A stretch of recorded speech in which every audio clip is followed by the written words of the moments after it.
safe to say for any bands listening, you don't want to take any more tank commissions for the time being. No. Yeah, the whole time. Oh yeah, that was the thing. Me and my fiance share the office where I do all the painting in it. And like the whole time I was painting it, I just kept muttering, I don't paint tanks. I want to paint monsters. And that was like the motto for the whole Gatecreeper thing. So when I finished the tank first and then I did all the little skulls and stuff as like a cherry on the top that I could enjoy painting. But yeah, tanks and robotics, I hate painting.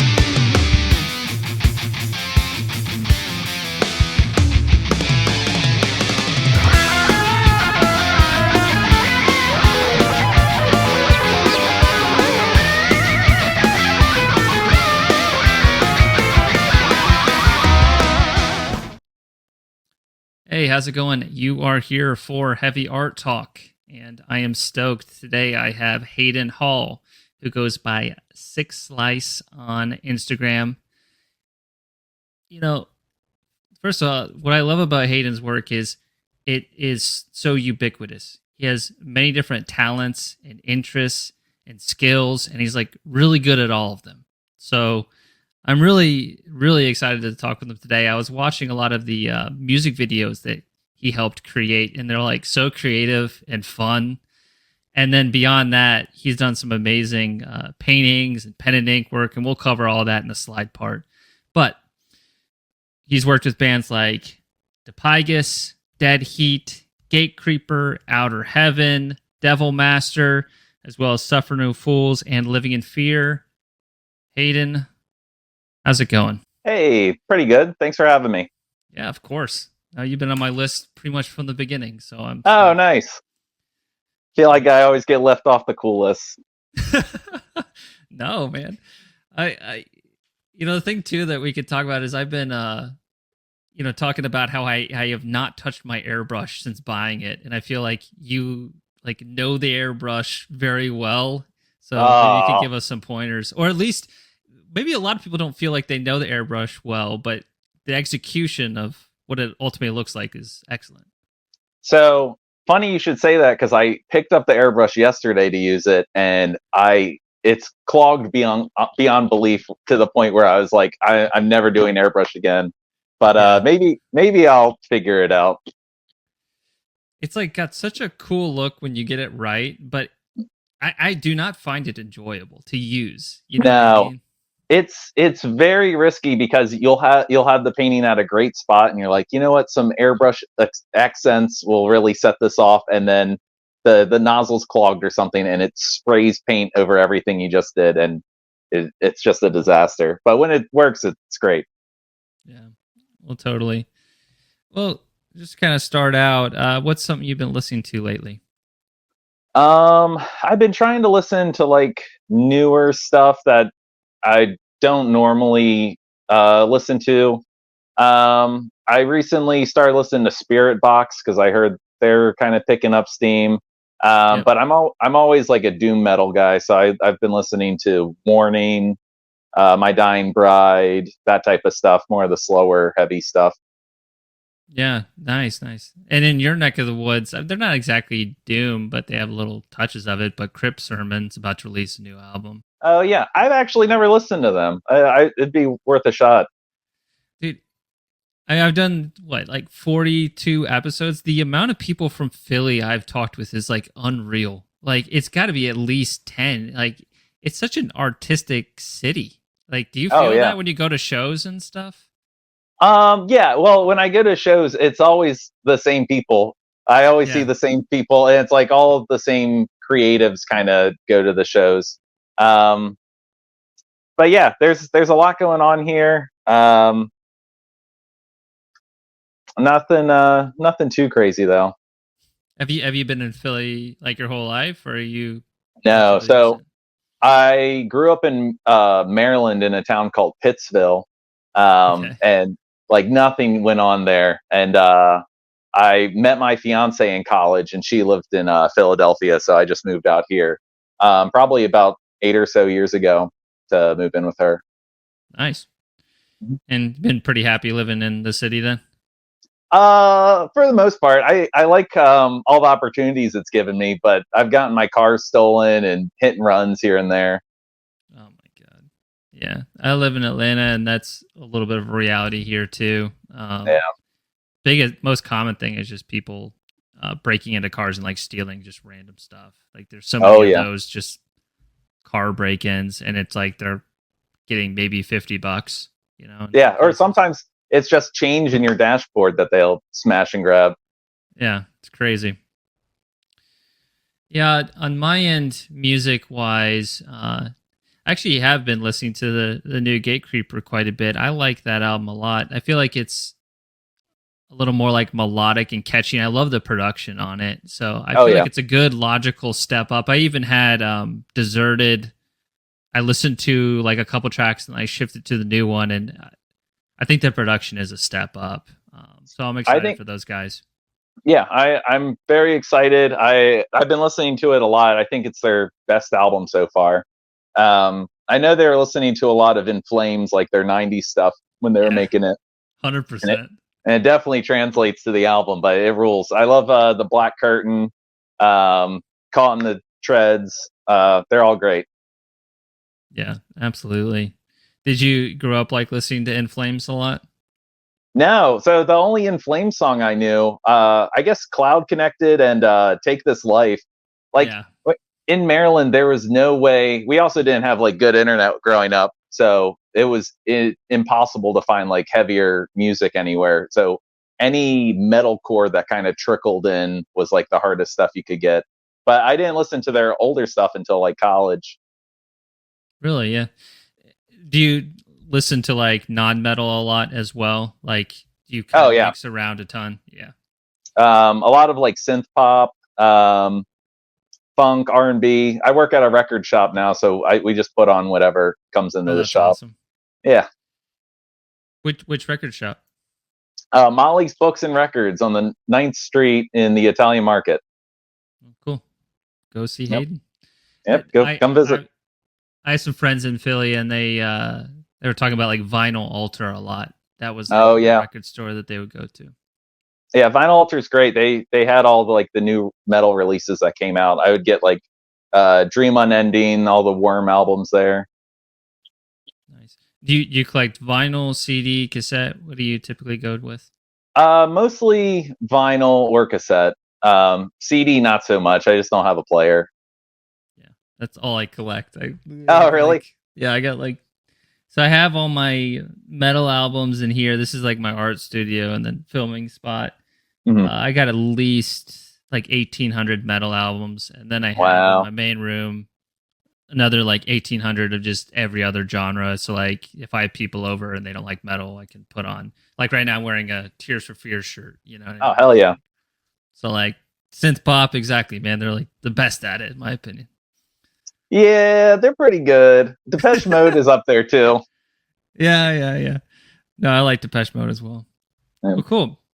So you grew up in kind of a small town in Maryland. So then, how Mhm. did all this come to be in terms of like your interest in, I don't know, I mean, horror of some type, Oh right? yeah. Like, yeah, Um, I don't know. It was just we're probably around the same age. Pokemon was big when we were growing up, yeah, and yeah. I'm 32. How old are you? I'm gonna be 30 this year. Yeah, so same probably generational experiences. Oh yeah, Pokemon is huge. Yeah, I can Pokemon, relate. Yu-Gi-Oh, anything where there was like mythology or monsters, like you could grow and create things like that. I was obsessed with. Um, and then I started watching like the Universal horror monster movies growing up. Mystery Science Theater, any of the weird cult movies, and then it kind of gradually became like I don't know, more of the cannibal movies, more of the slasher movies, and it just kept rolling and rolling from there. Nice. Do you collect like VHS as well? Oh yeah, yep. Yeah, I figured as much. Um, so when you were a kid, then when you were watching like the Universal monster movies, did you ever think that they were like dated, or were you intrigued that they looked kind of old? You know, because that's like a whole different. Like for instance, I don't know if I resonated with that stuff quite as much. Although I saw Creep Show when I was like 6. I saw that roach scene. Man, that thing Yeah. haunted my dreams. Oh Creepshow. my god. Well, yeah, I'll answer the first part first. Yeah. I didn't really care. I watched the Universal stuff when I was like 5 or 6, so that I think I was just obsessed with the monsters that I didn't even realize is in black and white. Yeah. Um, but yeah, the I feel like the first real horror movies that kind of had an effect were Creepshow. My dad showed my sister that, and I snuck in and watched it with them, and that was like the scariest movie I had ever seen in my life. That and Yeah, I bet. that and Child's Play like had such a ingrained effect on my infant brain. Totally. Dude, my story with Creepshow is kind of similar too. So, uh, my dad, he's a woodworker as like a hobby, and he had his shop in the basement. Mhm. So then he doesn't think we know how to change the channel on the TV. So he has my brother and me just sitting down. He's like, all right, I got to get some work done. You guys stay up here. We're on the Disney Channel. Just stay there, right? So then me and my brother start wrestling. We accidentally hit the remote and it goes channel down. And one channel down was like Turner Classic or something. And then there's literally the scene where like the guy's like mopping up blood from like that like werewolf in the chest Oh yeah, the kind of crate thing. guy. Yeah, so then that's short or whatever you want to call it, then goes into the cockroach thing. And like, I mean, it's probably the first time I've seen something that horrifying when I was like 6 or 7. Oh yeah, because you can't even comprehend what you're looking at. Like the man's face just breaks open and bugs come out. You don't know Yeah. anything about makeup or anything like that. Yep. And then there's that scene with like the voodoo doll as well, kind of towards the end. Oh It's yeah, amazing how well I remember that memory over like so many other memories that are just gone. yeah, it sticks with you. Totally. So when did you start like drawing and getting into art? Like I imagine just kind of doodling around as a kid, but when did it kind of become a little more serious? Well, yeah, growing up, like at recess or stuff, I was just the kid that could draw. So people would bring like their comic books and they'd be like, draw that. And like, that's Yeah. how I would just start. I would do like Hydra Man and Spider Man fighting each other, and it'd just be exactly the same picture. And people would be like, oh, are you going to do that when you get older? And I was just like, this isn't a job. Like, no one does this for a living. Um, but then in middle school, probably like 8th grade and going into high school, when I started getting into like thrash and stuff, I saw the what was it, Hell on Earth, the Toxic Holocaust album. Oh yeah. Um, and that started like clicking. Like someone got hired to draw a bunch of zombies in a city, and I was like, oh okay. So that kind of was the turning point where I started pursuing it as something that could be a career. Nice. Did you go to like art school at all, or just always just kind of plugging away privately? In high school, I was in like AP art classes where they kind of like pulled you aside in the morning and really concentrated on art. And that's pretty much where I learned like the basics of painting, like all the, I don't know, size measurement, and all colors and values and stuff. But then in college, I just studied animation and editing, like video work and stuff. So I didn't learn any more painting other than high school. But yeah, that's pretty much it. Nice. And like when you were in college and like studying film and animation and stuff, I guess did you have the idea to kind of like do this Luther's Midfright snack in like your own studios, or was it like I want to get hired by a company and kind of do more like the typical career route? The main goal in like college and stuff, I wanted to transfer schools to Pratt or somewhere in New York so I could start working at Troma. Oh yeah. But I lost all the money to go to the next school, so I just kind of started making low budget movies with my friends in my hometown. And the Luther's thing didn't come up until I was in the city, where I was like down on my luck and not really doing anything. And I was like, I got to do something. And it kind of just started as a thing I did in my apartment. And then as I got more money, we rented out the studio, and that's where we did it there. Nice. Do you recall like the first band that you worked with from a video sense? Like music video. Yeah. The well, I used to be in a band called Slurred Words back in Maryland. It was like a small 3-piece punk band. And I would do all the music videos for them because that's what I wanted to do. I wanted to make the videos more than play bass in the band.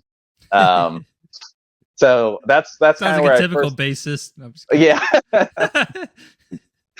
this is as much as I'll learn to play, and yeah. I don't want to do anything else. Yeah, I did the videos for the band. I did all the album artwork.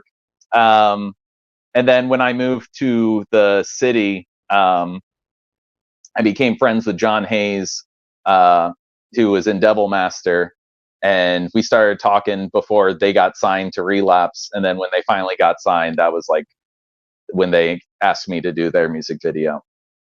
So that was Nice. pretty cool. That was big. Yeah, that video has a ton of views as well. I was pleasantly like surprised. I've seen Devil Master before. I imagine you're probably good friends with them at this point because you've done a lot of Mhm. work with them. Oh yeah, yeah, yeah. Just not even from Devil Master, but John has like been in all my video projects in the city. He's in the Luther show. Um, Okay, yeah, so we're pretty close. very cool.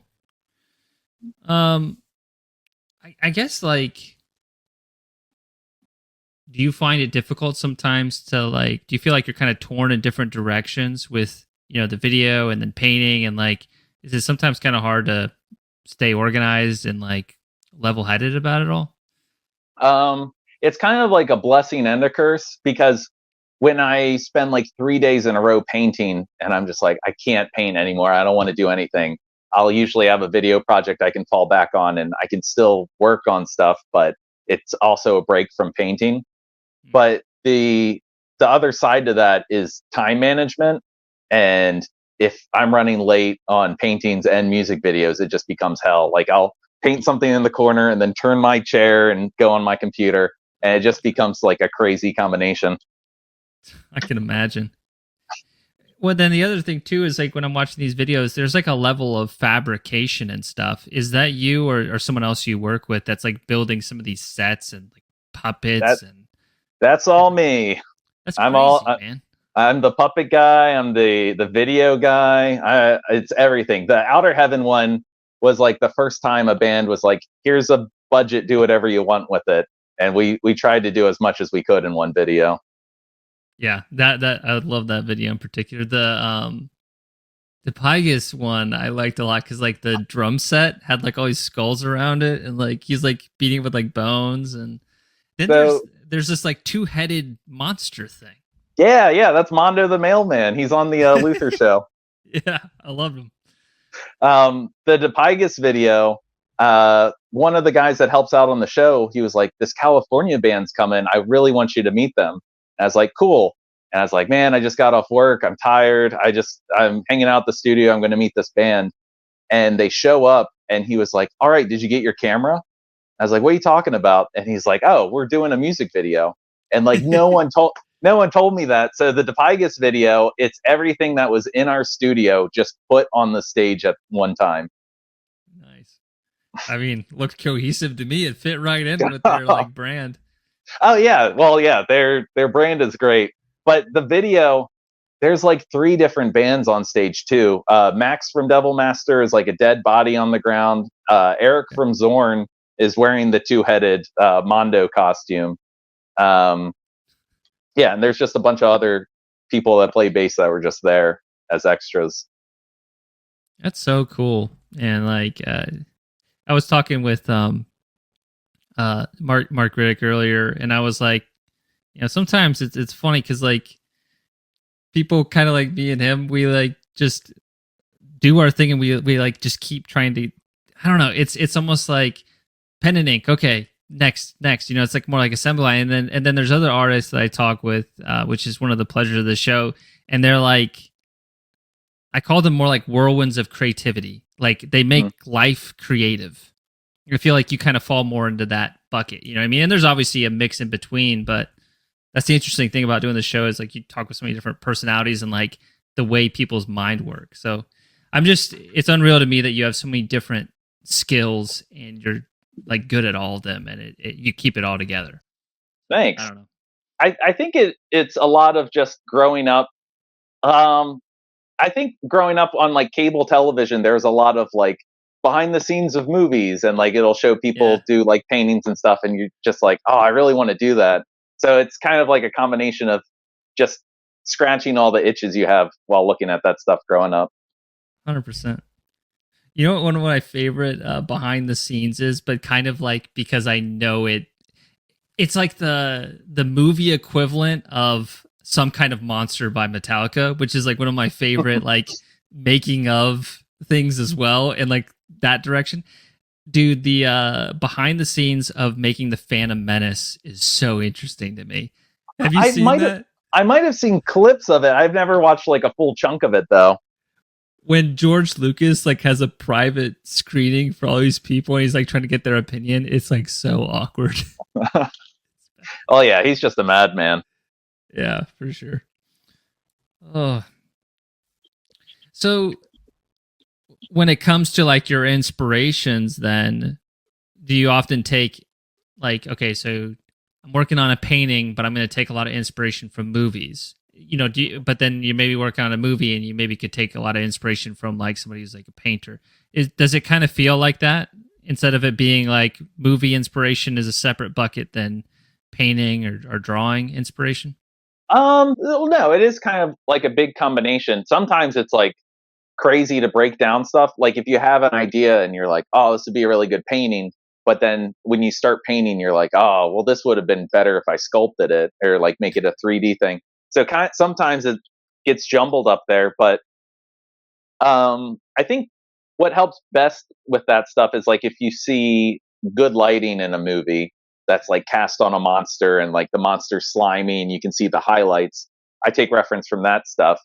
But yeah, there's definitely crossover between the inspirations. And who would be maybe some of your go-to inspirations then? I like a lot of for like lighting. I look at a lot of Mario Bava films because he does like crazy pink light, yellow light combinations.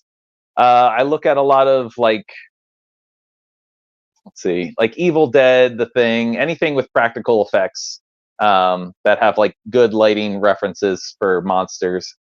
But as far as painting, my biggest influence now is there's a collection of Thai movie posters. If you ever seen Thai movie posters, they're like the same as the American equivalent, but they just add so many different color combinations. And it's a crazy color theory combination to look at. So I've been looking at that a lot lately. Nice. Yeah, that sounds really cool. Shit, I had a thought, but I'm blanking right now. Oh, well, I guess just out of curiosity, well, this is a loaded question, but like what might be like your top 5 favorite like horror movies, like some of your favorites? I think my number one spot is Creepshow. Creepshow has everything. Nice. Yeah, Creepshow is definitely number one. Number 2 might be Halloween or The Thing. I would put RoboCop in there. It's not a horror movie, but it's got enough going on. And then I think getting into the weirder stuff, there's a movie called Video Violence, and Video Violence 2. Those are big influences on me, and the Luther Show. I hadn't heard of those. Like, do a lot of horror fans that like kind of like VHS stuff draw to that movie, or is it a little bit hidden gem for everybody? It's hidden gem for, I'd say, like normal horror fans, but if you collect VHS tapes, it's kind of a big gem because it's shot on video. Back when they were just like cranking out movies to fill up video stores, it's like all shot on video, practical effects. It's really good. Nice. Random question: in Philly, do you guys have like a independently owned like video rental place at all? We have one in Atlanta, just one place. It's called Videodrome. You know, like the movie. And it's like really cool if you're ever in Atlanta. Okay, I would check that. I've heard of it. But no, we don't really have a video spot, but we have we just have people here and there that sell tapes, but no place to rent them that I know of. Animation in itself, then. So you studied in college. Mm. Do you utilize like some animation still currently, or is it like I always, when I think animation, I think things that are more cartoon oriented, but I mean a lot of things could be animated. So I guess, do you apply a lot of those principles still in your work? Yeah, definitely with the video work. I do a lot of stop motion animation or claymation. Okay. Because I feel like there's good crossover. It's also like it could be used for a kids format, but then movies like Evil Dead at the ending where like the zombie's head splits open, there's stop motion there. Stuff like Ray Harryhausen, the Cyclops with the horn. I Yeah, do a yeah. lot of that stuff. But yeah, animation as a whole. I guess I take a lot of my editing inspiration from like Liquid Television, MTV animations. Were a big influence too. Yeah. There was one thing, I forget if I put it in the slide deck. It was cracking me up earlier, but it also, I have I kind of have a sensitive stomach to like blood, actually, so I have to be kind of careful with that stuff. But so I couldn't do what you do, but there was a skit in the Luther show about removing tattoos, and it's just like you Oh carve it yeah, out. That felt very Tim and Eric to me, which I yeah. Oh love yeah. There's for sure. definitely a lot of Tim and Eric fan crossover with our shows. Yeah, I'm a big fan of that stuff. They're from Philly too. Really? They went to Temple at least. I don't know if they're from here, but they went to college here. That have you ever seen the comedy special that Tim Heidecker did, where he's like playing the part of like a shitty comedian? Have you Yeah, ever yeah, seen yeah. that? Oh my That's god, I've seen great. it like 4 times. That thing makes me die laughing. He's good. He doesn't break the whole time. Oh my god! And then he like hypnotizes the audience, and he has little cards. It's like, it's so good. Oh my god! I literally like showed my friend that, and I went on speakerphone because I wanted just to hear him laugh, like while I was like re-watching it. Oh man. Well, thinking about art a little bit, and I asked this question. I've done it the last like 5 because everyone kind of has a different take on it, but I like to know what art people like what draws their eye, what inspires them. But I also find it interesting sometimes with like art that doesn't speak to them, and Mhm. like not singling out people, but are there like different parts of modern day art, and the consumption of social media and shit like that, that kind of drives you nuts a bit? Um, I don't know. I feel like I can tell when someone just manufactured something for a commission rather than like I don't know, give it their all. Like it just kind of seems like they went through the motions. Um, the biggest one I've seen people use the AI art and then run it through a filter to make it seem like they stippled it or something. And it's just like it still looks like that. And it like I don't I've seen bands that I know use AI stuff like that, but I think it's when they hire people and they have other stuff and they've just gotten lazy and they're resort to doing that type of thing. But yeah, that drives me crazy. Totally. And I think in a lot of cases the bands aren't even aware that it's AI. Oh Like yeah, yeah. I think it's not even, I don't even blame the bands when cuz I see it most commonly like you're talking about with merch designs. Like I'll go to a Merch. show, and then I was like with a friend, and I'm like, dude, if you look at he's like, hey, I'm going to buy a shirt. What do you think? And like, I had to be a Debbie Downer. I'm like, dude, unless you want to be like, talk to the merch guy and look at the shirt and look at the details, I'm like, I'm 90% sure it's AI. Yeah, Because it just had one of those like generic skulls that's like, yeah. you know what I'm talking about? The bug Yeah, eyes always look. You can tell it's AI if their eyes are super wide. right. And like, I don't know, man. And then I'm not throwing shade at anybody in particular with this particular thing. It's just something I wouldn't do. But I'm also seeing really talented painters that do an AI prompt and then they just paint the AI prompt. And it's like, there's shades of gray there, but it's like, man, what were you doing in 2019? It actually looks better to me. Right. Yeah. Yeah. It's weird because that did cross my mind at a point, because you could get like a reference thing and make it into art, but like the reference is still skewed. Like the lighting references aren't the same as real life. It's better off if you just like Photoshop some things together rather than create it, because even if you paint it, it still looks like that. Yeah, I don't know. I guess if you're going to go that route, because if somebody did that, I really wouldn't throw shade. It's just something I will try to avoid doing. But I think if you just use it as like a 5% reference instead of a 100% reference, I don't really care. I think it's just like when I see talented people that literally are copying 6 fingers on a hand. And it's like, yeah, hey, just cut the finger, like at least. Or like even muscle structure or something. You just see like a random bicep in the wrong spot, and you're like, well, you should know that's not supposed to go there, or something like that. Yeah, I'm with you. What about like in terms of your art right now of all types? Is there like a particular aspect of it that you're trying to improve in the next year? Like something that you're just kind of focused on? Or is it so much like there's so many things going on that you're just going to steadily improve just by doing it? You know what I mean? It's kind of like a deliberate thing.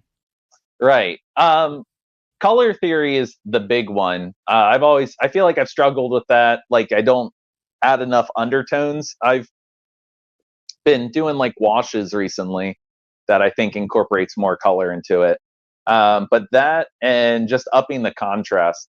The way I was learned or taught to paint is to start with the lightest colors and then gradually go up to the dark. But the way when I do that, I don't get enough dark in it, and I'm afraid to put the black paint on the final project or product. So I tend to like starting with the shadows and the darkest first, and then carve out the light with the lighter colors and work opposite that. So maybe I'll work on that more. That's what a lot of painters that I talk with, they approach it that way. I mean, if you're a watercolor painter, you really can't do that. Oh, well, yeah. But if you're acrylic or oil, that's a great way to do it. Yep. Because like while you're working, I don't know, it's almost like the shadows will speak to you and you'll find new little ideas in that flow state. You know what I mean? That you couldn't have even thought about predetermined. Right. Cool. Yeah, that's very neat. You know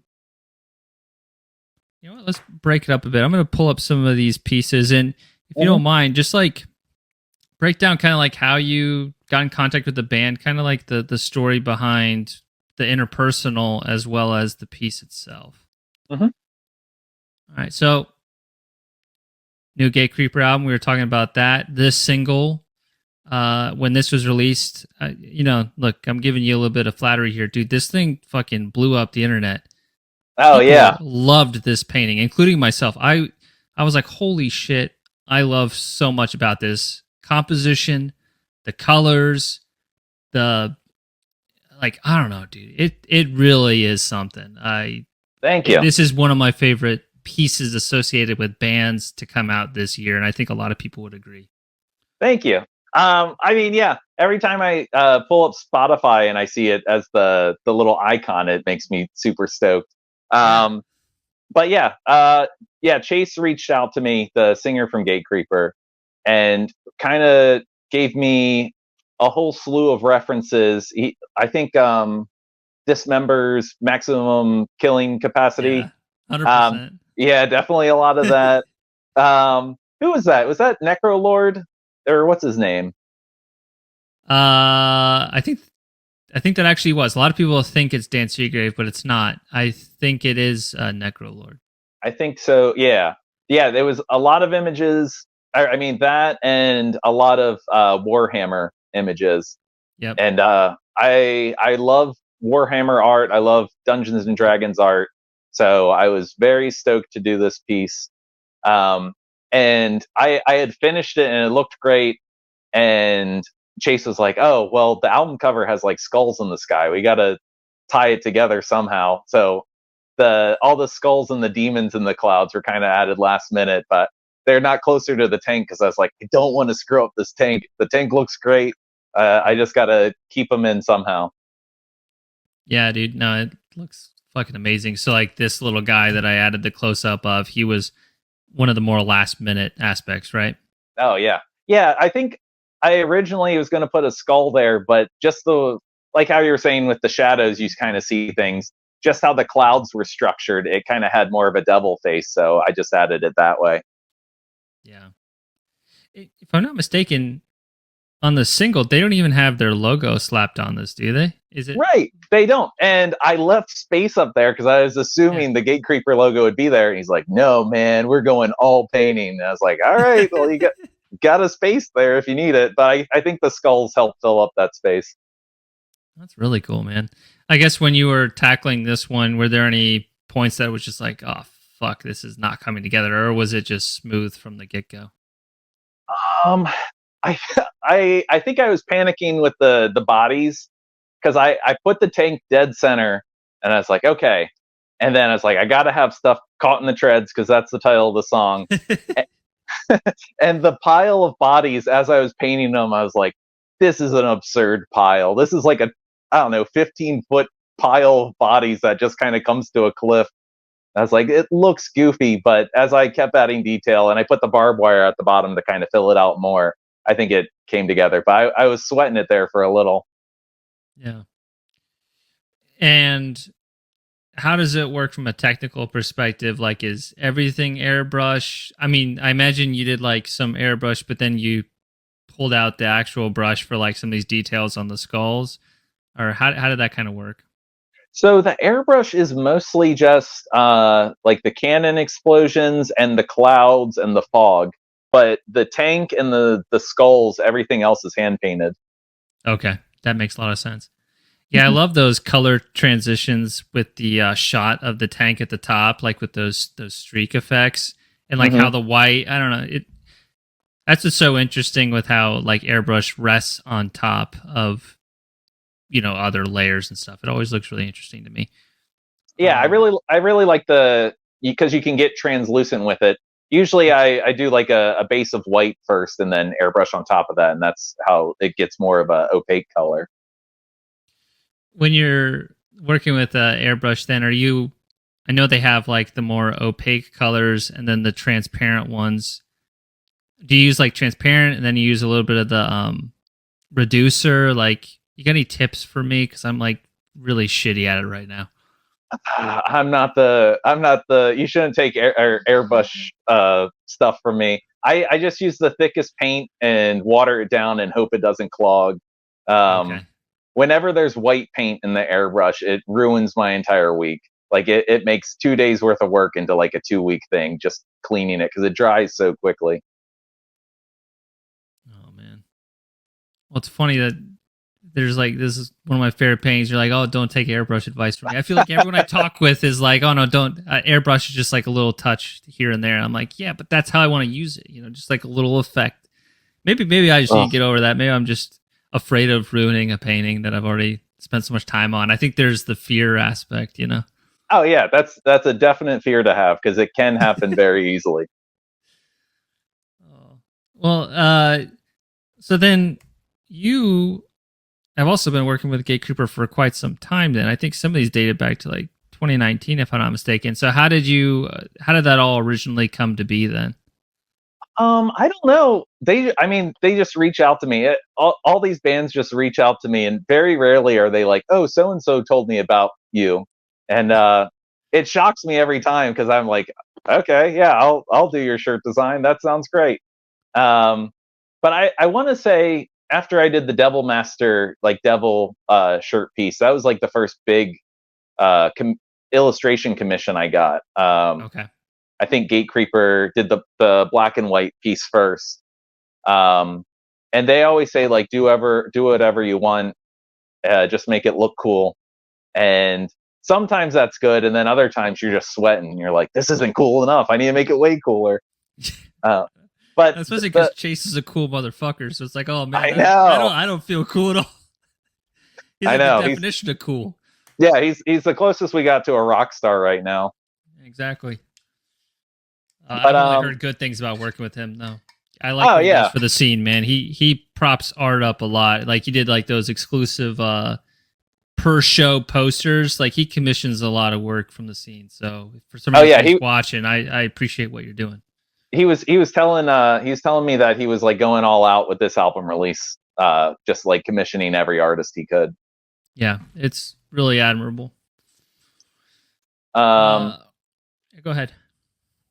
I was going to say for these pieces, I like to try to come up with a like original character or monsters with each commission I do. And these guys, I don't know if I gave them a name or not, but they're like weird demon guys that go to graveyards and take body parts to reattach to their bodies. So it's just kind of like a mingled mashup of heads and arms and skulls and stuff. Yeah, dude, I love it. The one on the right slightly reminds me of the like pumpkin head monster a little bit. Oh yeah. Yeah, definitely the colors too. Yeah. I love it though. So thank you. Pen and ink, and then you did some digital coloring for that one on the right then? Yeah, just because it's easier for the screen printers if you do it digitally. I've tried like ink and stuff, and there's too much variations. So digital is kind of like the way I color stipple most of the time. Yeah, no, it makes sense. Are you doing it in like Photoshop or Procreate? What's your preferred for just the finishing touches? Just Photoshop, yeah. Very cool. I guess actually, last thought, just like painting, pen and ink. Like, do you enjoy painting more? Like, what is the experience like for you with either one? What are maybe the pros and the cons of both experiences? I do like painting more. Pen and ink is a nice break from painting, but I like getting like values and shadows with painting more. With pen and ink, it's so difficult. And I've tried like cross hatching and stuff, and I've ruined pieces by over cross hatching different things. So if I do pen and ink, I mostly stick to stippling. But yeah, painting's the way to go for like just how my brain works. Totally, that makes a lot of sense. Mm-hmm. So we got the 2 Dead Heat covers here, and I know, I mean, they're on Triple B Records. I have listened to the album on the left, and it's really, really good. But any backstory behind this one? The one, I mean, they reached out to me. I believe it was during shutdown, where everyone had money to throw around, and all these bands were like, "We're going to get good album covers," and that was great. Because I think that was the first big one I did. And they right just there, World at War. On the right. And I think that's one of the ones where the majority is airbrush. A lot of the background is airbrush, like of the flames and stuff, and then all the foreground guys are just acrylic painted with brush. But all of the guys in the foreground are me in different poses. So I pretended to have my hands up for the head being exploded. Yeah, I just did a bunch of different poses during shutdown, and those are all the people on the cover. I mean, you got it, man. It definitely helps out a lot to have photo reference, right? Like, oh yeah, without it, it's kind of like you just don't have a map, to see right. the end of something. I'll have people reach out to me and they're like, paint us into a piece. I'm like, all right, send me some pictures. And they're like, just find them on our Instagram. And I'm like, well, that's not how that works. Point. Yeah. So that's a little frustrating, but usually I can just take good reference photos, unless it's like a celebrity that needs their face to look a certain way. Then it gets difficult. Yeah, I can imagine. And then for the one on the left, we're talking about like the creation. You got some reference here, and then a close up. Yeah, so the Dead Heat guys wanted their mascot, which is the skull with blonde hair and glasses, to have human face and rip his face off. And my brother, who also lives in Philly, he had blonde hair and we had a hat. So I was like, all right, perfect. And we set up the reference photos for that. So every time we go to a record shop, and find one of those, we're like, that's the guy. He's the guy on the cover. But you can't really tell it's him. The hair, kind of. He's also in the Outer Heaven video, right? Oh yeah, he's everything. He's the cheapest guy I know. Oh, dude. You have no idea. When I was like preparing for this, I was like, man, I keep seeing this guy pop up and he looks a lot like Hayden, but I don't think he's Hayden. So this could be real awkward. I'm like trying to figure this out. So like you just help me out. So it's your brother. Okay. Oh yeah. He's like I don't want to inflate his ego, but he's like a Philly icon, kind of. Okay. He'll make mixtapes. Like he plays guitar and he'll just do singer-songwriter stuff on guitar. And his cassettes are just littered throughout all the free libraries or anywhere you go. And people are just like, oh, it's that guy. So people don't know him, but they know of him. People with a library card know him. Okay. Yeah. I also, I was looking at this detail. I love how you did the stitching on that, like the DH there. That's such a nice touch, man. Thank you. Yeah, well, I was doing such a big piece for this one because I really wanted to do a lot of detail on it. And I think that was just like, I'm just going to go all in with this one. And then Dead Heat released hats with the stitching like that. And I like to think that the painting led to that, but it was really cool how it turned out. Dude, that's sick. What's funny too, yeah, all right, man. Sometimes people will look at my stuff and like, hey, how'd you come up with that idea? And it's like, fuck, I don't know. It just pops up, right? But like, yeah. I'm going to ask you that. So putting it on you. Those sunglasses, that like shape of like sunglasses. Yeah. What made you decide on those? Because I'm looking at the reference here. We got more typical kind of aviators. But right. You went different with it. Well, they have a mascot and it's all 2D illustrations of him, but he has weird triangle glasses like that. And I think it was just like a cool way to draw it, but I didn't know how to translate that to a painting. So I was just like, all right, he's got weird anime glasses now. That is a tough concept to execute though. Like the face, ripped off the skull. Like I think people are like, oh, it's such a cool idea, and it is, but like to actually execute it right, it's a pretty difficult thing to nail, in my opinion. Yeah, especially when you have to rip your face off while wearing a hat and sunglasses. Still, it was like, how am I going to make all those work at the same time? Yeah, no, that's awesome. I guess, how do you feel about this painting? Looking at it now, you probably did it about a year and a half ago or so. Yeah, I love it. It's one of my favorites. One of the big inspirations was I forget the name of the album, but it's a Destruction album. It's something in Agony. But yeah, the color combo and just like the ripping is all based on that album cover, and it's kind of an homage to that. But yeah, it's one of my favorites. I think it's one of the ones I look at, and there's not much I want to change about it. The background, like the color scheme with like the blues and the greens, and like there's a little more blue on the right there. Like there's a lot of nice subtlety in that tile too, which the whole point is just so you focus on the figure. Mm-hmm. It's almost like sometimes I think both musically and visually art kind of like the same way. So a good riff oftentimes has rests. Right, mm-hmm. Rest being there's obviously nothing playing. I think of a good painting as there's negative space or like rest, and it just lets you have that central focus just kind of really permeate forward. And right. Yeah, I agree with that. Thank you. Drawing leather and painting it too is pretty difficult as well. I'm doing a piece now where it's a windbreaker material, and the whole time I was like, man, I wish this was leather. The leather was so much more easy to paint than like weird reflective plasticky material. I can imagine, yeah. Ugh. I guess the last thing I was just thinking about with the cover on the left, we grew up in the same generation, but like, dude, those Goosebumps covers by Tim Jacobus, has a little bit of that too, man.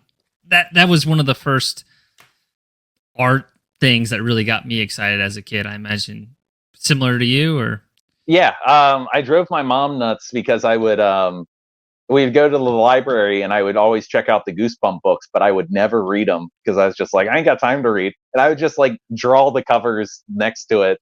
And she's like, you got to read the books if you check them out. But yeah, those are huge for me. Dude, 100%. Very cool. All right. So we got 2 covers here. We have Suffer No Fools and Living in Fear. Yeah. So after I did all the Dead Heat covers, all of a sudden, like all these crossover bands started hitting me up, and I like slowly became the crossover guy, kind of. But yeah, it's so funny because I'm like a quiet, timid guy, and all these crossover guys are like super loud and being like, "We want something crazy, man." I'm like, "All right, I'll do what I can." This was so interesting too, because like, you know, ahead of these interviews, I always try to like imagine like, I wonder what this person's personality is going to be like. And I was like, well, he's doing all these crazy videos. He has this Luther Midfright snack. I didn't think you'd be kind of more of a shy person either, because I'm looking at your work, and your work is like bold and confident, you know? So, you know, no shade, man. We are who we are. No. It's just interesting, you know? Yeah, you got to be bold in some aspects, I guess. Yeah, I guess my personality isn't as much. Just easy going, chill. Yeah. But man, this one on the left, I love the like kind of detached arm a little bit. That's a nice detail. It just makes the arm a little bit longer because the little tendrils and shit. Yeah, I wanted the album was called To Live Is to Suffer, and I came up with this guy that is like kind of immortal. Like I think I made his heart nuclear, so like he's always ongoing, but his human aspect is kind of fading away and rotting. So he's just like suffering and living at the same time. And I made it look like he was escaping like this nuclear test site, like through that little piece in the fence, and like maybe his arm got detached while he was trying to escape. But yeah, I just wanted like a tragic dude that looked cool. And I was trying to get glowing effects really good. I'll probably post the reference photos at some point. I had like a flashlight taped to my chest doing the reference photos so I could get a glow from the inside. Yeah. But yeah, these were airbrush heavy. I mostly do airbrush for the cloud effects.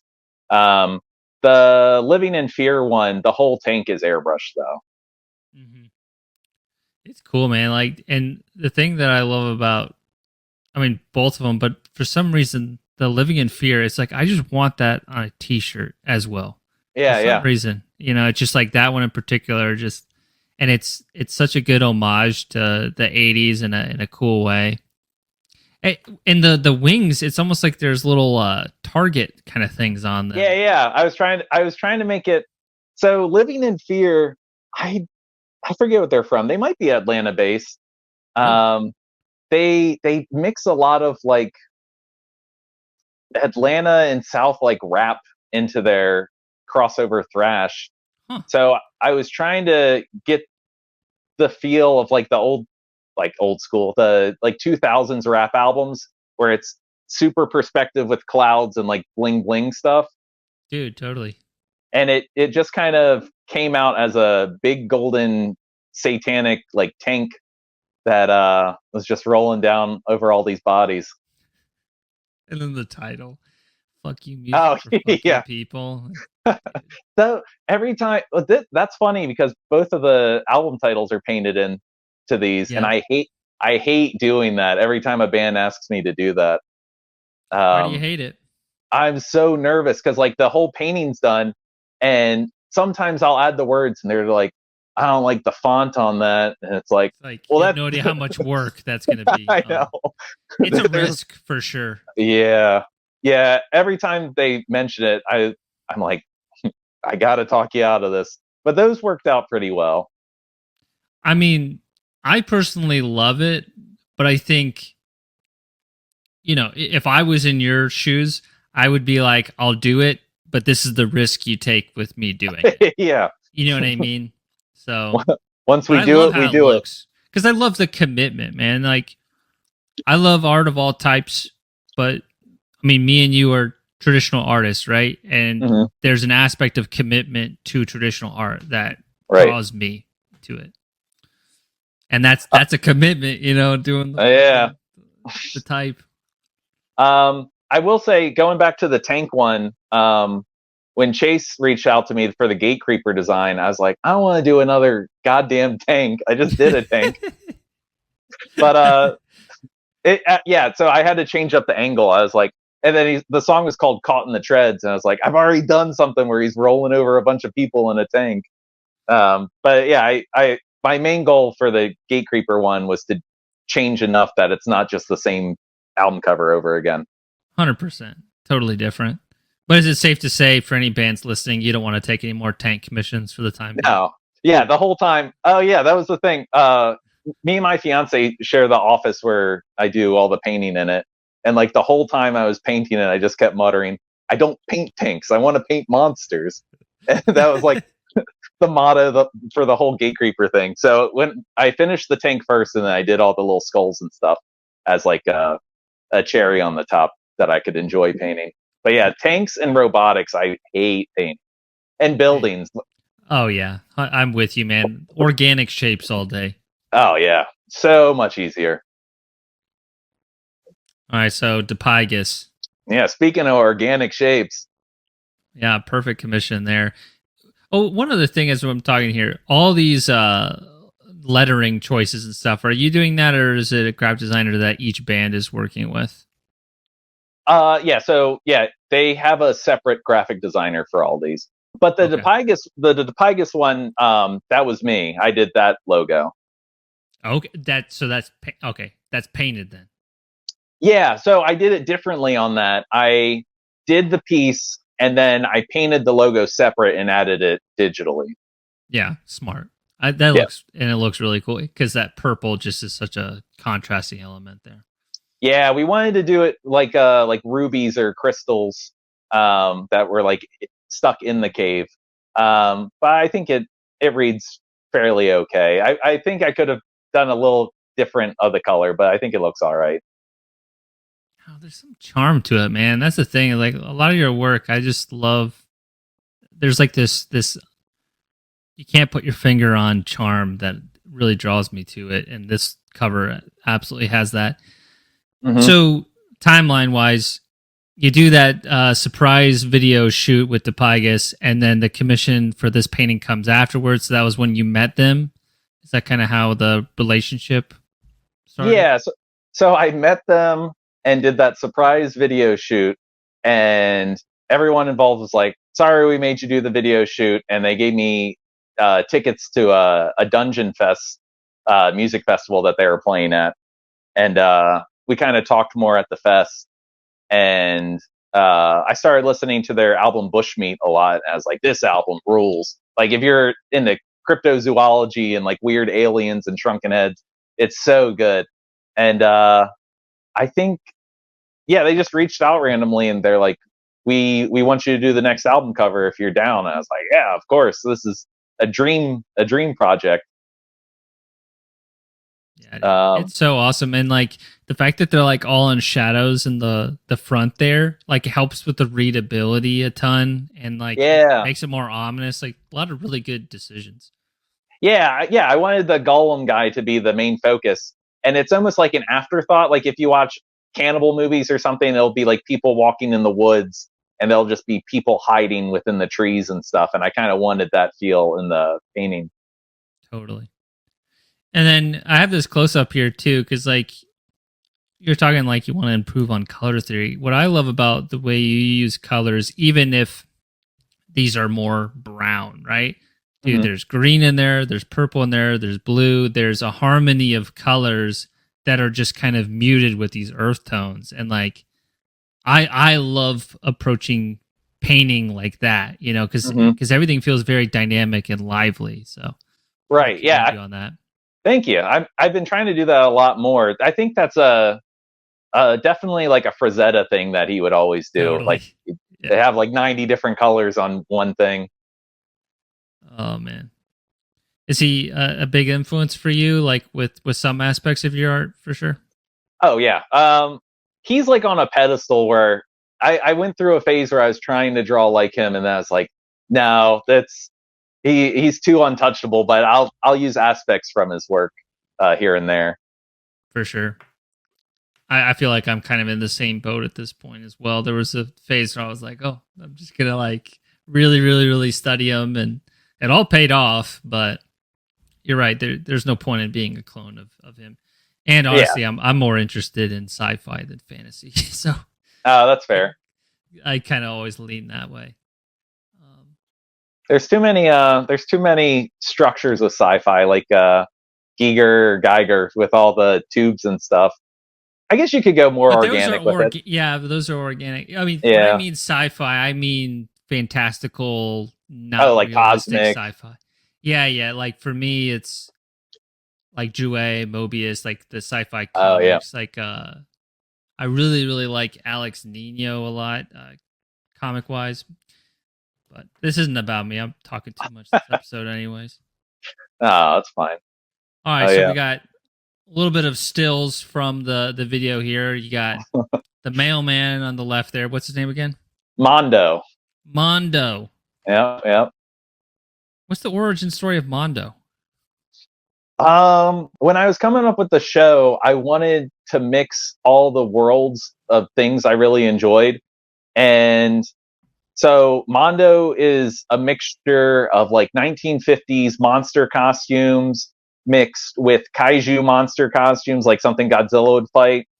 But the overall look of Mondo is based on the original monster manual of Dungeons and Dragons of Demogorgon.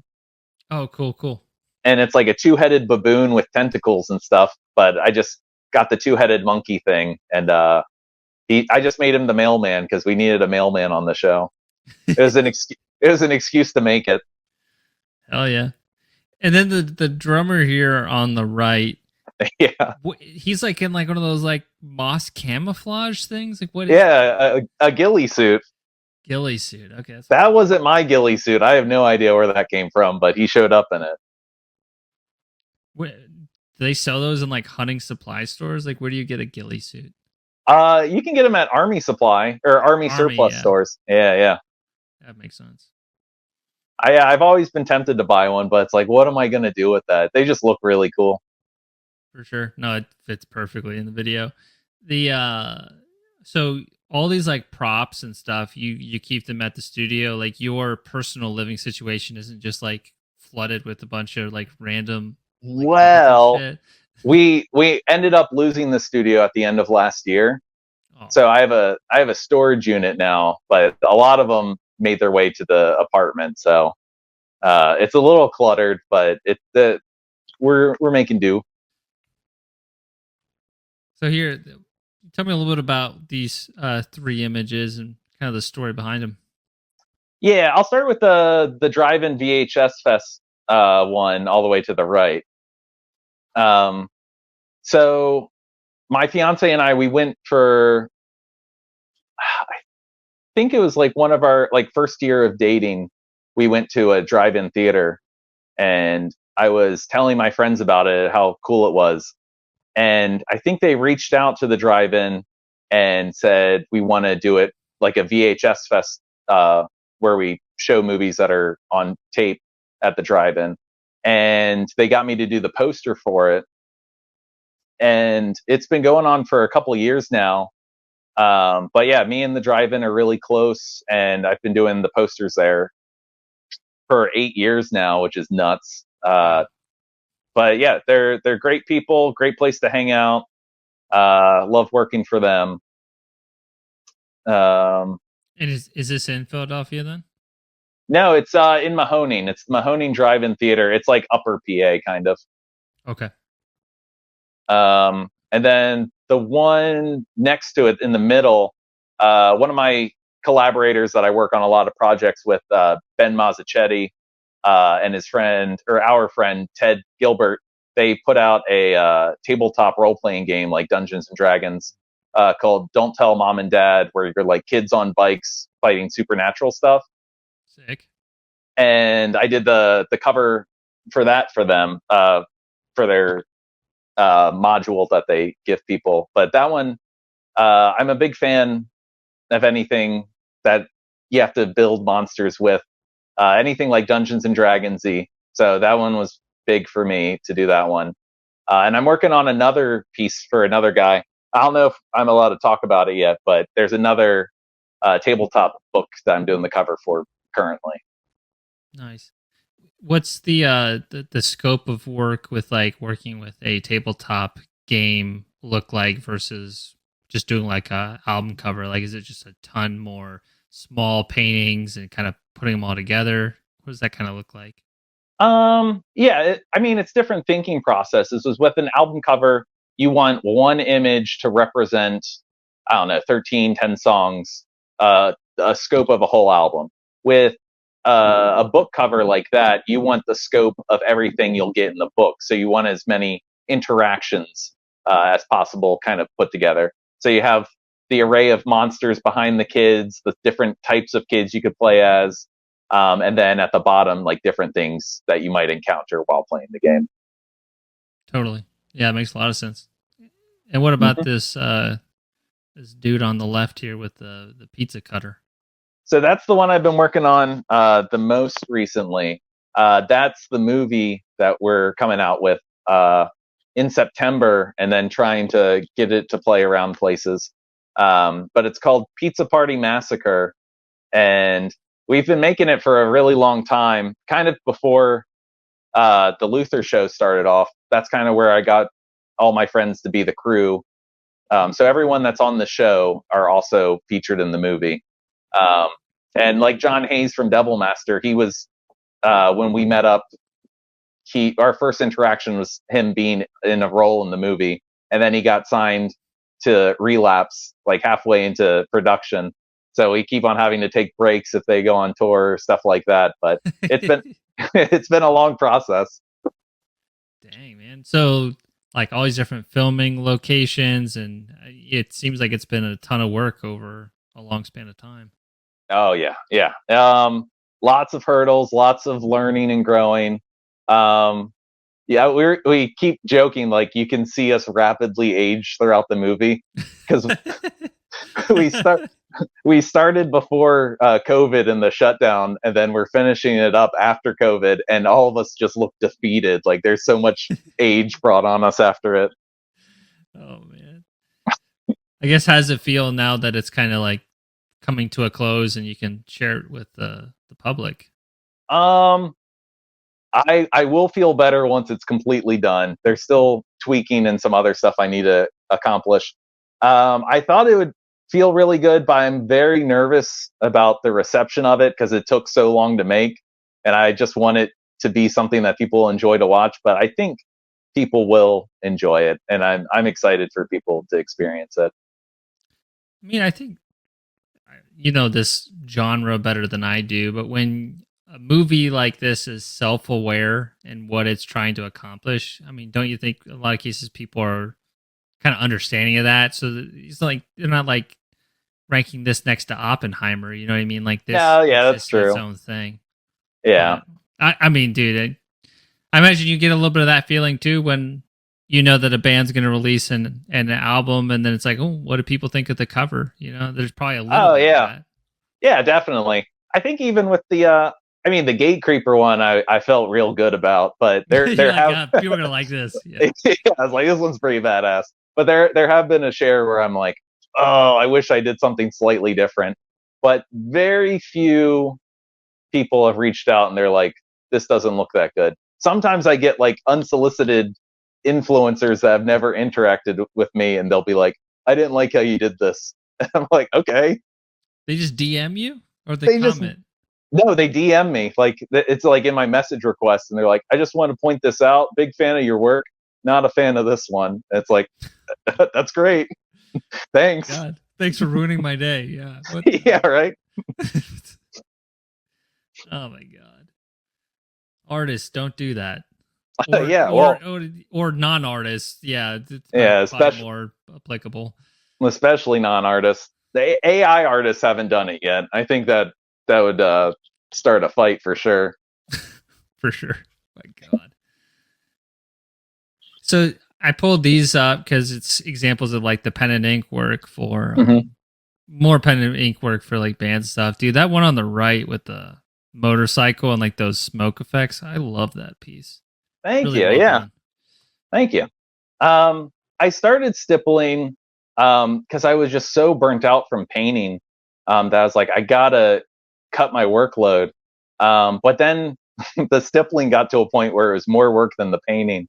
So I was Yeah. like, all right, maybe I need to step away from that more. But yeah, it definitely became like a style. Like people have been reaching out to me because they love the swirly like clouds and stuff. And that's not even something that it's like an expertise of mine, but I just started doing it and it's kind of stuck with people.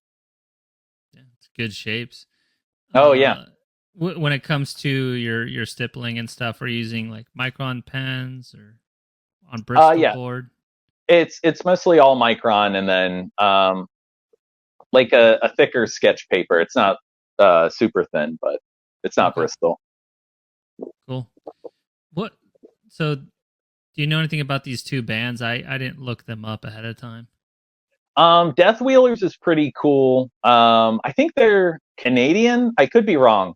But they do like albums that are fake soundtracks to movies, I believe, and it's Oh, usually like awesome. all sleazy biker movies.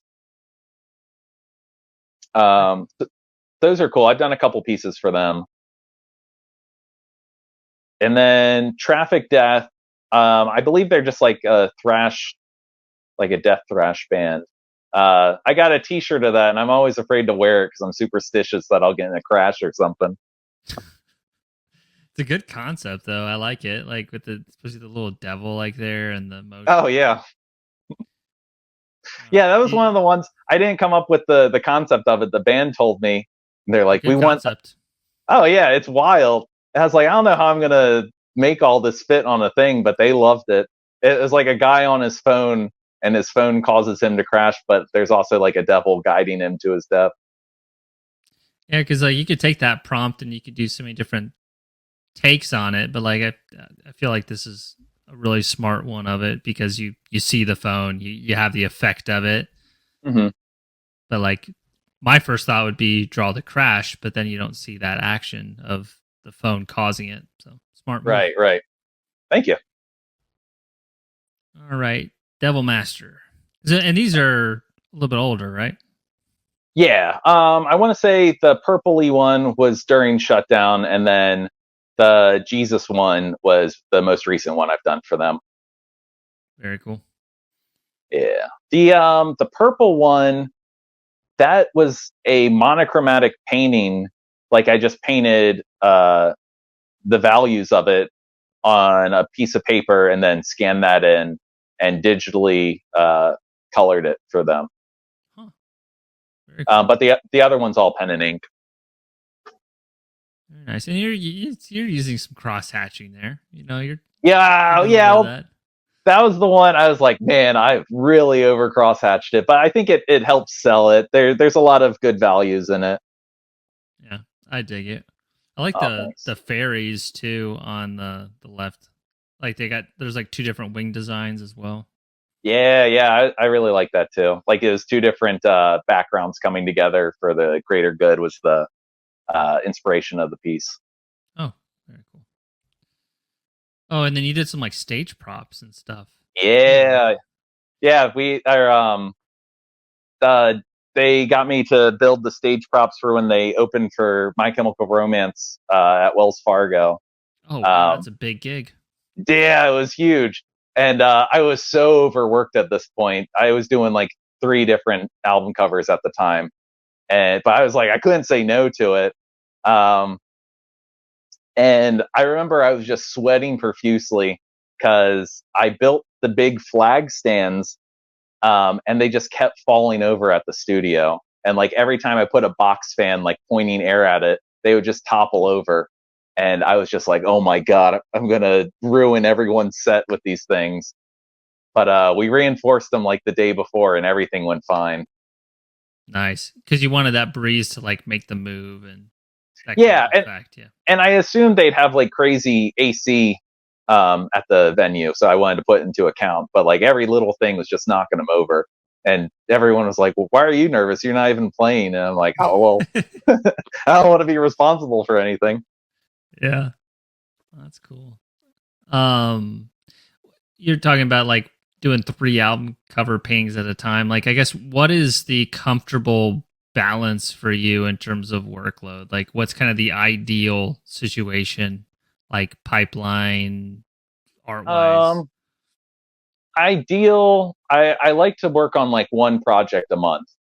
Okay. Um, but sometimes people will reach out and if there's a money difference or if they don't want as much detail, I'll be like, yeah, I can fit you in. And sometimes that just rolls out of control for me, and they'll want things changed, and I'm like, well, I don't have time to change it. I can do what I can, and then that's when it kind of spirals out of control, and I'm doing like 3 album covers in a month. But yeah, I like to keep it at least one big project a month, and then I can do like some t-shirt designs and stuff in the same Okay. month too. Makes a ton of sense. hmm Oh, then from that video that you did with them. hmm Yeah, so this video was crazy. This was like the first big one they did. I did 2 other videos for them, but this is the one where they got a budget and they rented out like this old mansion and stuff, and it was so cool. And I brought 2 cameras that day, and I filmed like 70% on one camera, and it's all shot on VHS cameras, Mm-hmm. and you can go back and check the footage in the little viewfinder and like hit rewind and see what you just shot. And at the point of the video I had shot like 75% of, I was just getting static on the tape. Like there was Oh my just god. nothing showing up, and I was like, this camera just must have gotten fried or something. So I filmed the rest of the video on the other camera just in case, and I was like, oh my god, please don't make this a disaster, because they had so many people there and we rented out the whole building. It was but then when I went to edit it, the fried footage, it made it in. Like every glitchy thing was like the tape being revived. Like it was on the brink of death, but all these glitches make it look like so much more occult and weird and creepy. So it's just kind of happy accident, I guess. But Yeah. man, your heart must have dropped when you Yeah, I was first like, saw that. oh yeah, pretty much everything I've done with Devil Master, that and the Wells Fargo props, I'm just like, please don't ruin my career with it. Well, they keep coming back to you, so you're doing something right. Yeah, that's true. That's very cool. I think the thing on I don't remember. I took this screenshot for the thing on the left, if you can place it. But then there was like this promo for Worm that I thought was pretty cool. Yeah, so Worm is like a master artist. All of his music's great, but he also does all the visuals. I believe himself. I think he films it and does everything himself. He just needed someone to run it through and make it look like a tape. So he reached out to me for that. I think that was after the Devil Master video. So I kind of became the VHS guy in the metal scene for a little while there. So that was cool. And then the other ones from the Outer Heaven video Okay, that's what I that we was did. thinking. And the guy that did the Don't Tell Mom and Dad tabletop book, he also does video glitching under the name Head Fumes. And he had a whole stack of TVs at the studio where we did stuff. And we played Zach's guitar solo through the TVs, and it came out looking really cool. Oh, nice. Mm-hmm. Yeah, with Phantom Slaughter from Worm. I mean, friends of mine have worked with him, and he's very much like, he thinks kind of like an art director, and he has like the big vision, and he knows how to bring out the best in people. So he's got a very good eye and a good talent at that for sure. So Yeah, him and Chase are kind of the same with that from a Gatecreeper. They have an eye for art, and it really helps yeah, sell the image. totally. So that's your brother on the left then for the Outer Heaven. Yep, yep. Yeah, I kept pitching it. I was like, this is going to be your big break. You just got to do this. Yeah, and we just kept doing such mean things. Not mean things, but he's just getting a face full of fog fluid. Like fog machines just blast him in the face there. We had him like walking real creepy in South Philly while there's a bunch of people out. But it all came out really good. How did you meet those guys, the Outer Heaven dudes? It was just another one of those things where they reached out, and I was like, I don't know, I don't know why these people or how they heard about me, but here they are. I think it must have been something from Relapse. Like Relapse was like, we've worked with this guy before. You can use him if you need a music video. Yeah, I've heard they're really, really nice people. Yeah, they've been easy to work with. Yeah, very cool. Mhm. Oh, dude, this one I thought was really interesting, and like I kind of want to know the backstory behind this oxygen destroyer video with like all the constructions and stuff. Yeah, so we did for the Luther show. We did a whole episode based on kaiju stuff, like giant monsters attacking, and we got so lucky that Oxygen Destroyer was playing in Philly that weekend. I think the same day. I think they did this and then went to the. Oh yeah, they played the show right after this. Nice. And they took a bunch of the buildings with them because I was like, I don't want these buildings if you want them, and they put them on the stage where they were playing. That was cool. But yeah, they showed up. I think I spent like 2 days crappily cutting out all these windows from cardboard boxes, and I think it came out really cool. We had the little helicopter toy on a string. Oh man, and we kept like trying to get it to loop around people, and it almost hit the guitarist in the head like 3 times. That. Oh my god, I was sweating. Oh my god, I'd love to be a fly on the wall and just like watch this shit go down, because like I think it's also like you get the wrong band in there and they're just like confused as shit. Like, why are there all these like cardboard buildings around me? You know, like you kind of have to buy into it. You know. Yeah, we've kind of been lucky with that. All the bands on the show haven't really questioned anything. They're just like, yeah, this seems good. Like the Dipygus one, they're like, yep, this looks right. Yeah, this video in particular, there was just a lot of charm to it. So we got some more kind of pen and ink, or it's like pen and ink and watercolor with the two on the right. So the demon guy all the way to the right is pen and colored pencil. Oh, okay, cool. That one was fun. Yeah, and then the one in the middle is watercolor with pen and ink. Nice. Love this like harpy on the left there with like kind of like hair and haircut. Yeah, I tried to. I want to put together a book of just weird monsters I come up with. But that was the Hagen. It was like a witch hag mixed with a dragon. So it's like a reptilian witch thing. Very cool. Thank you. Like, do you have work done for that concept of like a monster book, or would you have to put like a lot more time to like actually see that through? I think that was my goal last year, like January. I was like, I'm going to make a monster book. I got nothing else lined up. And then just so many commissions came, and I was like, all right, well, we'll start again next year. And then it's always something, but I've been plucking away at it for a little. But like all the t-shirt stuff, like some of the Devil Master designs and the Gatecreeper guys, those would be included in the book because those are like weird monsters that would kind of fit that same world. Yeah, totally. Well, whenever it does get published, I want to buy a copy. I love that shit, man. I have a giant book collection. It kind of drives my partner nuts. Just books and CDs. I mean, dude, you're a collector too. Don't throw judgment at me, man. No, I collect way too much. I'm trying to downsize. Oh yeah, it's an addiction. I love it though. It's fun. It's hunting down stuff, and I mean, art books. There's a practical thing for it, you know. Right. Finding like reference and getting inspired, and I don't know. So what about these two on the? Well, yeah, these two shown here. Is this Jackson Guitars? Is that what this was used for? Okay. Yeah, so Chase from Gatecreeper, I think he was the art director for that. He reached out and commissioned that for me. Nice. Because they had a new guitar coming out called the Shark Tooth or something.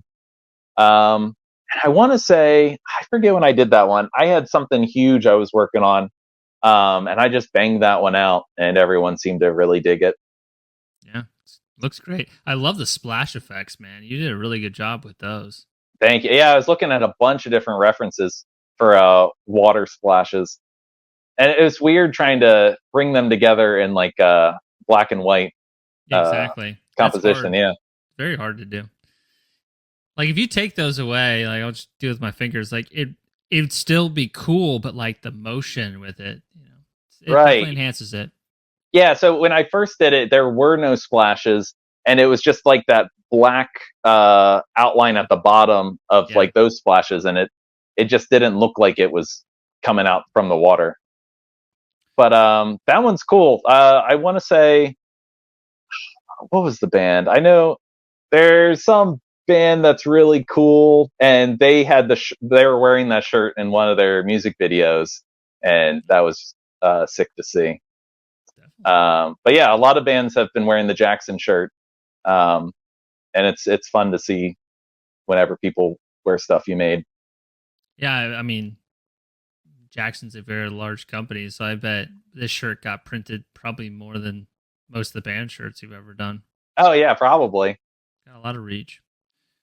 Creature And then Bizarre. Oh, go ahead. Sorry, I didn't mean to cut oh you off. no, yeah, I was gonna go. Creature Bazaar reached out to me. They're really cool. They do a lot of like monster toys, and they're a big Instagram page. I follow I think them. oh yeah, they post great stuff. When they reached out, I was super excited about it. And their mascot is like a combination of the Kraken and the Cyclops from the Harryhausen movies, and those were like some of my favorite movies growing up. So I was really excited to work on this one. Yeah, great job with the lettering, and the stippling looks especially nice on this one. Thank you. Yeah, I was trying to go for like old '80s, like Monster in My Pocket, or even Conan, all those types of fonts. Hell yeah, we're trucking along. So I don't know if you have a story behind this. We got the young version, the Pizza Massacre. It hasn't broken your dreams yet. You're on the left, but you're meeting Ed Yeah. Repka, right? Yeah, that was How was huge. that? That was awesome. I I used to go to horror conventions a lot, just because I don't know, horror is my thing, and that Totally. was a good place to find like weird movies I had never heard of. And I was looking up one, and it on the guest list, like at the very bottom, it just casually said Ed Repka was going to be there. And I was like, Ed Repka's going to be there. With no one's freaking out about this. And Yeah. I drove probably 2 hours to get there by myself. And yeah, he was just sitting there, no line, and he was doing sketches for like $30. I was like, yeah, I want a Ed Repka sketch for $30. I talked his ear off. Him and his wife were really nice. It was like a samurai talking to a master or something. I was just like, how are you doing this? I was asking him about airbrush, because like in the Leprosy album cover with all the clouds and stuff, Yeah. um, he's like, I've never used airbrush ever. It's all just acrylic that's like watered down and lightly added. And he only uses like illustration board. He doesn't use canvas. I've been using illustration board ever since then. Got more like a It, smooth kind of look to yeah, it. yeah. When you take the photos or scan them in, you don't have the texture on it. But yeah, that was huge. I went back the next year, and he was still there and did the same thing. Hopefully, I didn't annoy him too much. Did you show him any of your work? Like, I'd be curious to see what you'd think. Oh yeah, I entered a Megadeth poster contest before I was doing album covers, and I didn't win. So I just had this Megadeth painting sitting around, and I gifted it to him, and he thought that was really nice. So that was cool.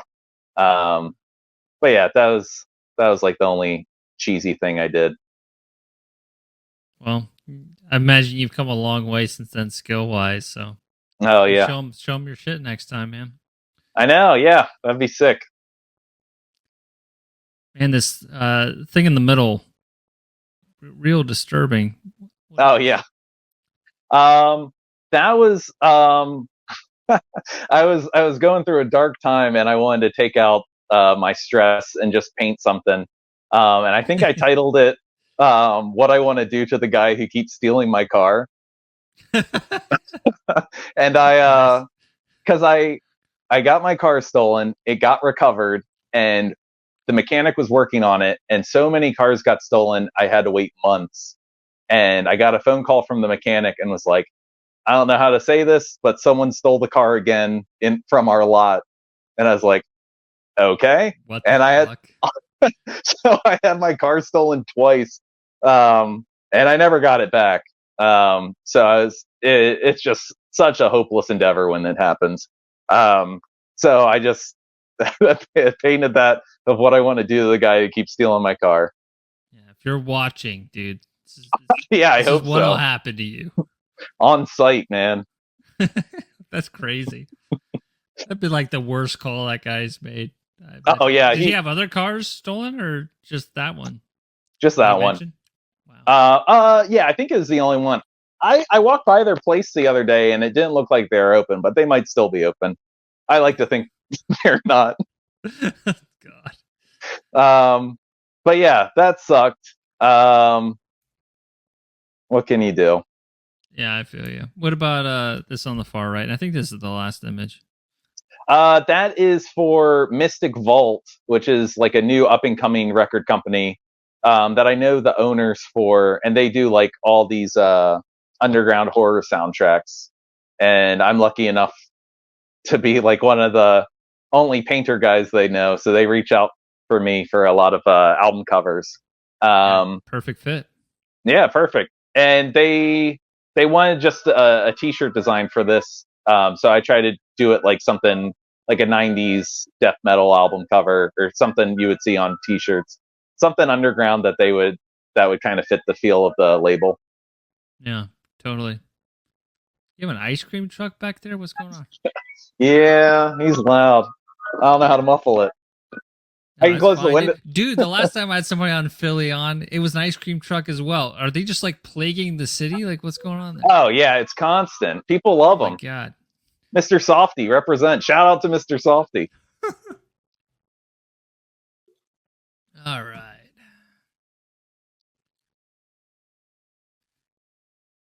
Well, we're trucking along just fine, I guess. Not to put you on the spot here, but like anything you wanted to talk about that we haven't chatted about yet. Um, I don't think so. I talked about the movie that's coming out. It's going to premiere at the Mahoning Drive-In Theater on September 13th, Friday the 13th. Okay. When this comes out, I'm sure there'll all already be posts about it. If you want to be one of the first people to see it, feel free to come out. And if you want it to play in your city, reach out to me and I'll travel and bring it to you, do meet and greets, all that stuff. Awesome.